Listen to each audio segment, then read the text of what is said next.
भारत के रक्षा मंत्री 25 और 27 जून के बीच चाइना का दौरा करेंगे। मैं आपको बता दूं कि किंगदाओ जाने वाले हैं रक्षा मंत्री। वहां पर देश विदेश से आने वाले जितने भी विदेश रक्षा मंत्री होंगे उनसे मिलेंगे और वहां पर एक बड़ी बैठक होने वाली है। देखने वाली बात इसमें यह है कि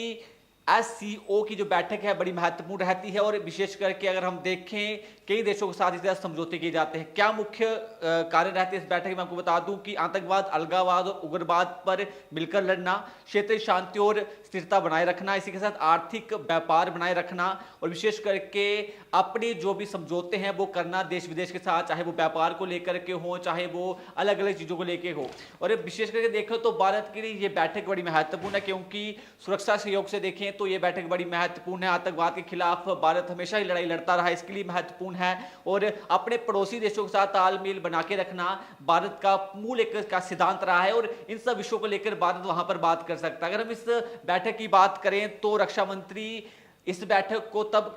करने जा रहे हैं और विशेष करके तब आमंत्रण आया है जब चाइना और भारत के जो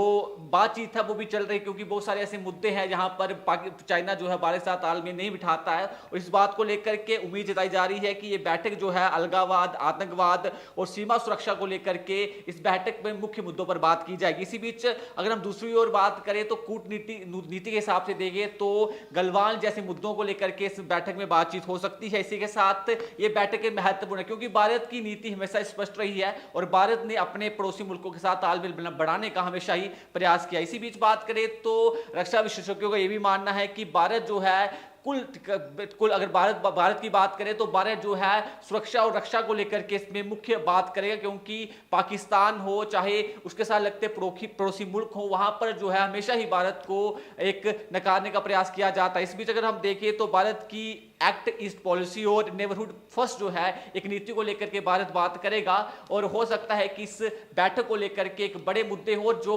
चाइना और भारत के साथ तालमेल अभी नहीं बैठ रहा है उसका भी तालमेल जो है चाइना भारत के साथ बिठाए और भारत जो है फिर से जो है निरंतर अपनी तरक्की को आगे बढ़े।